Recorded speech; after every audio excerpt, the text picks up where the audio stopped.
Hello everyone and welcome to another admin stats tutorial for the PCN. This tutorial will cover how to release and sign players from the rosters. So obviously if you want to look at the rosters for D1 or Super League, you know where to go. Just go here to Team Stats. But the key in this equation is going to be the Free Agents tab. So I've got the Super League roster open, I've got the Free Agent list open.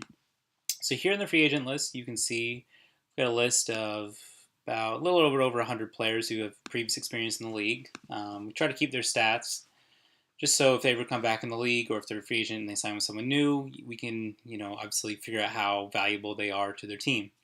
So this column is going to be any season 4 stats, and this column is season 5 stats, as well as some of these players. It's not a perfect list. Some of these players, it's their combined career stats. Some of them, it's their season 4 stats. But in this case, we actually, for this experiment, we actually need to add a player to Atletico Madrid's roster. You can see a spot open right here, and that player is going to be El Presidario. So his case is actually a little bit complicated since he has 2 seasons, 2 columns worth of stats. So we're first going to do an example with a different player to show you how to do this. Let's just pick one at random. Let's pick Dramblood. So Dramblood, let's say that he was signing for Atletico Madrid. Throw him in right there. And what you're going to want to do to find out his value is you're going to copy his stats from the previous season. Going to paste them in here. Make that all black so we can see it. And so you see it's going to skew with his team of the week and team of the season points for this season, but we're not worried about that right now. What we want to worry about is this number right here. So 5.98 million. So that's going to be, what you're going to do is you're going to put that value, that number into the value category. And so let's say he had just signed for this team, this would be his starting value for the season. But because he didn't sign for this team, he didn't play this season, you don't actually want those stats in there. So what you're going to want to do, come over here, and there you go, zero back out, but you still have this 5.98 million. So if you were to start getting stats again, you can see he's starting from about 6 million instead of starting for 1 million, which will help himself and Atletico Madrid, get more value in case he gets sold at a later date. So we're going to delete all that since he's not the player we're dealing with. But you can see how it's done. The player we are going to be dealing with is El Presidario, and he's a little bit complicated because he has stats in 2 different columns. So these are actually his stats from this season 5, and then these are stats from season 4.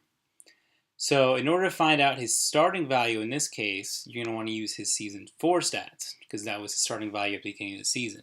So we're going to copy them over here, put his name in, and you're going to put these right here. So let's get these black again so we can see them. Okay, so you can see as of what he did from last season, he gave him a starting value of what's going to be 1.84 million. All right, now that we've got that there, we can go ahead and zero out his stats. That'll get it back to where he started the season. And now, because these stats right over here came from the season, they're not much, but it's enough to make a difference. So we're going to copy those and just place them right here, which will give him, go ahead. And this is something you can do too. If you have, in a scenario like this, team season points you're going to want to keep the same, but you're going to want to put the last week points to the same so you can get that back to zeroed out. And then you can hide this again. So there you go. So now El Presidario, I'll add this in later obviously, but he's got the proper stats now for this season right here, and then you can also see he started with this value, so he's got a nice $2.08 million value. Now going the opposite way, if let's say you were to release, let's just use myself in this example,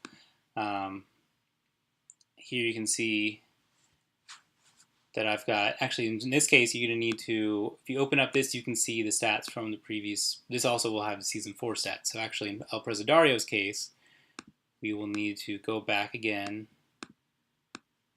copy this, and see it's right here, put that right there, and then now that he's on the list, we can go ahead, just delete the row, he's gone from free agents. So what we're going to do now, though, is we're going to add myself. We'll just add myself at the bottom in case I was getting released.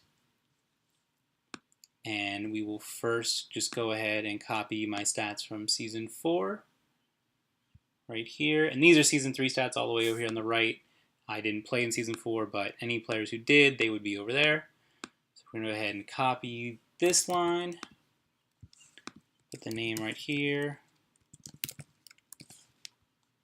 and you're going to put the stats over here. If they have any Season 4 stats, if they have Season 4 and Season 3 stats, just add those together in that column.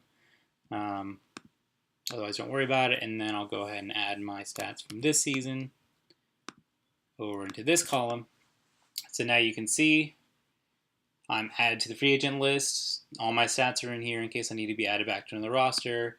And then what you would do is simply zero this out. And now I'm gone from the list. I'm off the roster, but I'm in the free agents. So I will add myself back in here, just obviously because I'm not releasing myself or anything. But that should pretty much show you how to add and release players. Any player who's played games, you're going to want to put them on the free agent list. And anytime you look, and, there's a team signing a new player, just check real quick. It should be in alphabetical order to make it easy. But see if they're in here. If they are, you're going to want to do that process to make sure their stats get in. So that'll do it for this episode of tutorials for PCN admins. Hope this helps you guys figure out how to do that a little bit easier. And good going.